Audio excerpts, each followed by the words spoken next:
Это я создал пространство несуществующего праздника. Вообще я думал, что я живописец. Наил и Кристина Романова, они задумали эту работу еще до пандемии. Работа про эволюцию труда. Считается, что типа вот эта инсталляция — это такая последняя точка в этом тексте, что такое труд. И вот здесь труд представлен как производство контента. Сами посты уже воспринимаются как труд, сами фотографии тоже, которые мы делаем. И мы попадаем в такой условный мешок, из которых вот торчат вот эти провода, на которых нанизаны вот эти скриншоты, которые вот как бы надломлены, такие обрывки, потому что ты уже не помнишь там, что вообще к чему.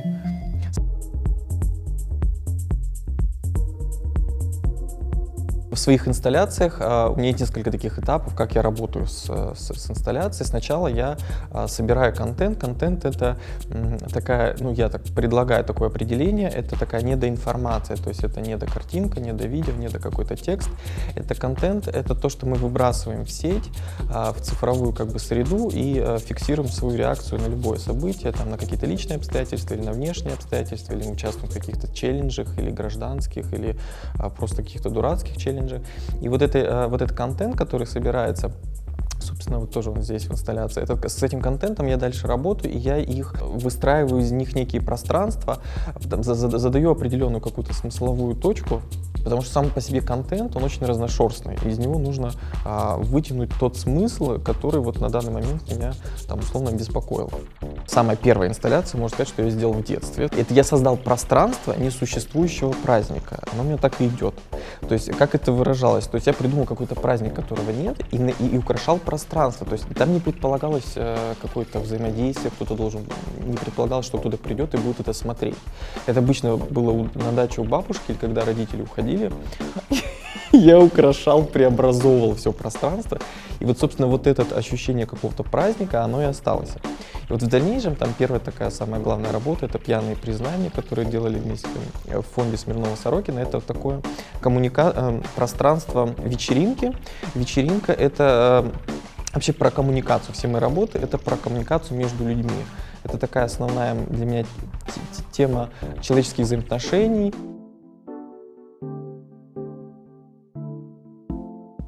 Проект «Завтрак для Артема» — это проект, я не люблю слово «проект», потому что это как-то странно, как будто я приехал там к своему племяннику с проектом, сейчас я типа и его в этот проект втянул.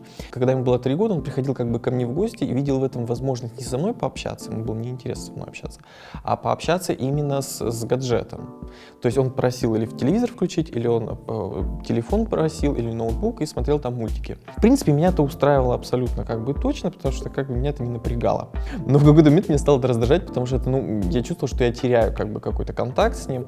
И значит, я начал придумывать такие странные перформансы, как бы перформансы действия. Они абсолютно были бессмысленными и глупыми, но с одной целью как бы его вытащить, как бы оторвать от вот этого экрана. И мне тут нужно было спорить с вот этой молниеносностью и типа быстротой действия, которое происходит на экране. И поэтому события были такие странные и дурацкие. То есть я им предлагал типа или забраться на шкаф, или там принять ванну с яблоками. То есть какие-то такие абсолютно, кстати, понятные моему поколению как бы действия. Мы все детство это делали, куда-то бегали. А у них немножко поменялась вся эта история, и для них они ушли все в цифровую среду, собственно говоря. И вот эта работа с племянником, и я это осознал уже после, как проект.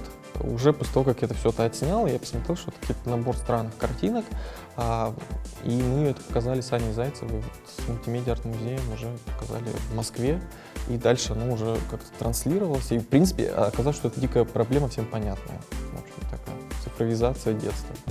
Вообще может казаться, что все мои работы очень разные, вообще как бы, да, то есть это инсталляции, фотография, но есть основной триггер во всей этой истории — это фотоизображение. Изначально это фотография, такая прямая фотография, какая-то репортажная, у меня была достаточно большая работа. такая репортажная история про молодежь, которая вышла книгой, потом это начало переходить такой в проектную фотографию, это работа гербарий, вот. Потом уже вот был «Завтрак для Артема». Сейчас это уже как бы фотоизображение, где я для себя как бы понимаю, что на данный момент является фотографией, потому что то, что мы видим, это скриншоты. Это не совсем фотография. Это как бы две кнопки, зажатые пальцем. Ты делаешь фотографию, где как бы нет устройства вот этого видоискателя, затвора, объектива. И я вот как бы вот двигаюсь в этом понимании расширения, что на данный момент является в цифровую эпоху фотографии. Первый и знаковый для меня, наверное, проект, где уже как бы скриншоты вошли, так сказать, плотно в мое творчество, это вот «Энергия ошибки», который был показан в МАМ. Это такая большая тотальная инсталляция, которая разделена на две части. Это два московских дневника с разницей в 70 лет.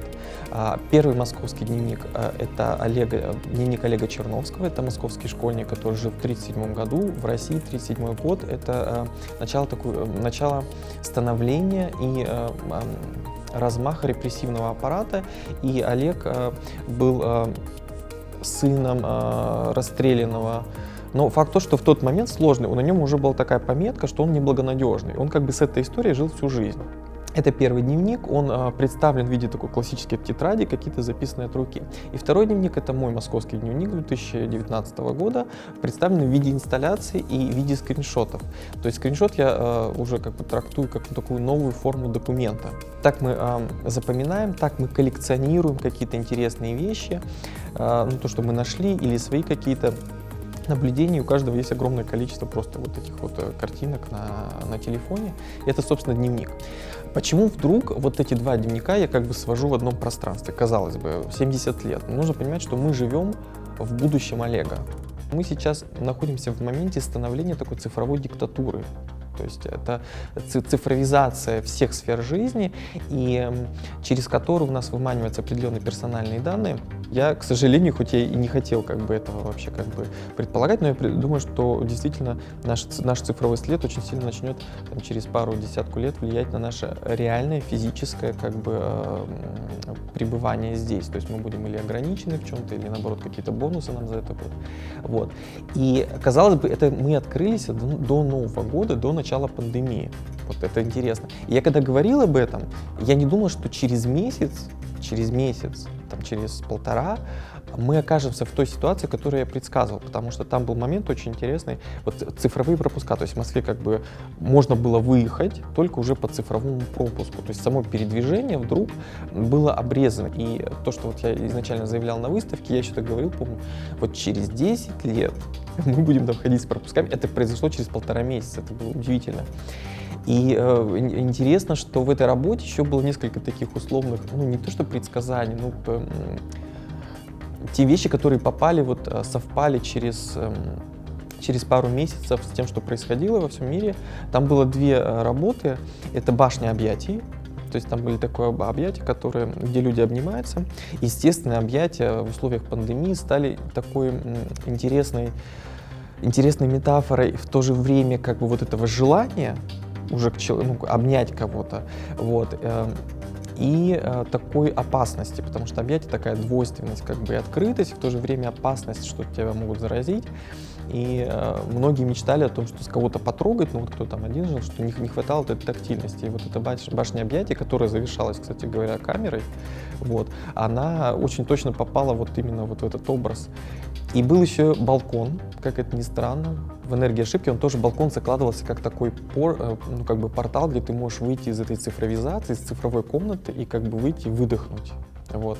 И то же самое происходило у нас, потому что все наши контакты, коммуникации, они все были как бы внутри цифрового поля. Поэтому «Энергия ошибки», она, мне кажется, в какие-то моменты очень точно попала в исторические. я с севера, и там Архангельская область и Республика Коми, таких два моих домашних региона. И у меня там первый, скажем так, этап творчества, он был связан очень сильно с севером, а север там ничего не происходит. Север, ты как бы работаешь или с историческим каким-то бэкграундом, или ты работаешь с метафизикой, ты выходишь в поле, смотришь на этот горизонт или на эти горы, и тебе приходят темы такие неподъемные темы, короче, вот про бесконечность, про вечность, про какое-то бессмертие. Конечно, когда там взбираешься на какой-то там в Приуральские горы, там подъем совершаешь, конечно, у тебя абсолютно ты отключен от некой актуальности. Вот. Вот второй этап, который связан больше с объектами, с инсталляциями, он уже более такой, он сделан на основе меня сегодняшнего, скажем так. Вот. А север именно тот импульс, который по месту рождения. Есть такая, собственно, исторический факт, что Кандинский еще до 40 лет, когда он был еще, по-моему, я не ошибаюсь, юристом, он, значит, поехал на север, у него была какая-то практика.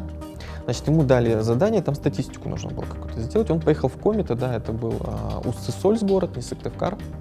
Он, значит, приезжает в эти деревни, и, значит, в дневнике дальше он пишет, то есть я захожу внутрь Коми избы, это дало мне опыт, как будто я захожу внутрь картины.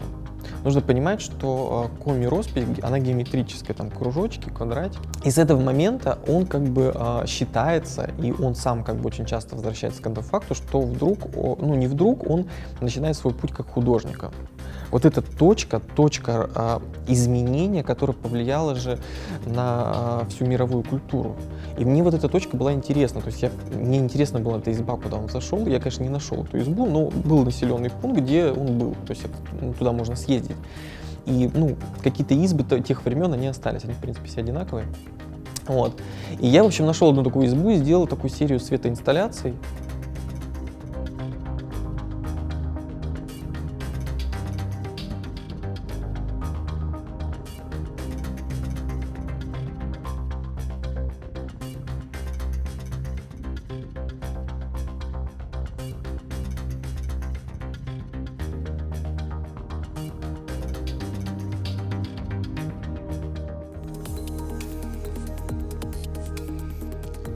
Кстати, один из проектов тоже снятый на севере, то непосредственно снят вот тоже в Коми и в Архангельской области. Это снят проект «Гербарий». Там в основе него лежат автопортреты. Автопортреты такого как бы характера растительности на лице, где я пытался как бы, там, скажем, мимикрировать под природу, то есть прятать свое лицо как бы за этой растительной маской и как бы сливаться условно с историей. Это такая серия проектов и дополненная такими, скажем так, контекстными фотографиями русского севера. Это какие-то тоже избы, дома, какие-то старые фотографии, где вступает в некий диалог. В проект я уже позже начал включать черно-белые фотографии. Они имели такое, безусловно, какое-то историческое значение. Сначала такого ближнего круга, это вот типа моя семья, какие-то фотографии найденные, из семейного архива найденные в этих домах, вот, северных избах, брошенных, да, заброшенных, такая заброшенная история. И потом я уже начал добавлять какие-то фотографии, там, связанные с историей России, это какие там конкретно, это была комната расстрела царской семьи, что-то, вот фотография, потом были вот взрывы храмов, которые были. И вдруг это начало, как я сейчас это трактую, это вольный пересказ истории России. То есть, и вот мои автопортреты уже являются такими рассказчиками, которые они переходят из одного этапа в другой этап, там, от царской России, потом, значит, в советскую, из советской в российскую, и там все как бы эти фотографии, как бы в этой конструкции все эти герои как бы есть. Это был такой момент, возможность поговорить на тему, как личная история, как ее можно крутить, и как ее можно переиначивать, и как ее можно по-разному рассматривать, потому что мы рассматриваем со своей точки зрения. У меня всегда был такой в центре какой-то человек, абсолютно вообще типа его какая-то жизнь, он не совершает ничего глобального, он проживает свою жизнь, то есть и пытается в этой жизни быть счастливым. Вот этот главный герой, который есть во всех проектах, неважно, насколько они разные, там это инсталляция или фотография, он всегда есть. Вот этот герой, и он все равно является участником вот этого исторического какого-то кульбита, в котором как бы мы, в котором он находится, но он не осознает этого масштаба. То есть вот знаете, как эффект бабочки, что где-то кто-то моргнул и поменялась история. То есть, и вот это меня всегда почему-то как-то дико возбуждает, что ты являешься каким-то, любой человек является документом того, что происходит вокруг тебя. Вообще, я думаю, что я живописец. Я прям на полном серьезе. Я до 25 лет я учился на живописца. Я реально до 25 лет я ходил с этюдником по русскому северу и рисовал пейзажи вот с рекой, что мы там, эти вот заброшенные деревни. Я в какой-то момент понял, что вот чего-то не хватает. Вроде как бы да, а вроде как бы нет. Ты попадаешь в эту деревню, и ты можешь делать все, что там. Вот. Ты можешь сделать концептуальную фотографию там, в стиле Бехерева, да, там Бехеревская школа.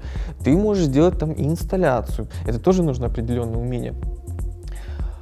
Ты можешь сделать кинетический какой-то объект. И вот этот момент, вот этот период, он был такой сложный, потому что тебе нужно было точно определить то, что ты сам хочешь. Не то, что ты умеешь. Вот это. Не то, что ты умеешь все, там, условно говоря, да. Вот. И я очень по поводу переживал, потому что я не мог найти эту точку, то, что я хочу. Вот то, что я смотрю, я это сделал не потому, что я это умею, а потому что я это хочу. И вот с этими скриншотами я абсолютно точно понимаю, что я это хочу. Я вот абсолютно за это, не то что, я в это верю. Сама форма этого скриншота, она 10 лет назад появилась. И это вот в плоскости как бы современного искусства, она абсолютно непонятно, что с этим делать. Еще очень интересный был момент, что тебе нужно перевести найти этому убедительную форму, потому что такая странная история. То, что вот скриншот и то, с чем я работаю, контент, он в физическом мире не имеет, физических параметров. Он живет исключительно как бы в цифровом мире. Там есть цифровая форма. А когда ты переводишь его вот в наш бренный мир, который есть там размер, вес, там фактура, тебе нужно найти какой-то убедительный материал, чтобы это выглядело убедительно. Вот. И это заняло тоже какое-то время, что-то как-то я долго к этому шел. Когда я сделал первые скрины, они были тяжелые, я помню. Я такой взял, какой тяжелый. Не может быть скриншот тяжелый, не может. Понятно, что он не может быть эфемерным. Нужно приблизиться по весу к такому, к эфемерности такой, что должно быть супер легко как бы. Вот. Понятно, что зритель, когда он видит, он же не знает, сколько это весит. Вот, но меня как автора это абсолютно не убеждало, мне казалось, что это обязательно должно быть легко.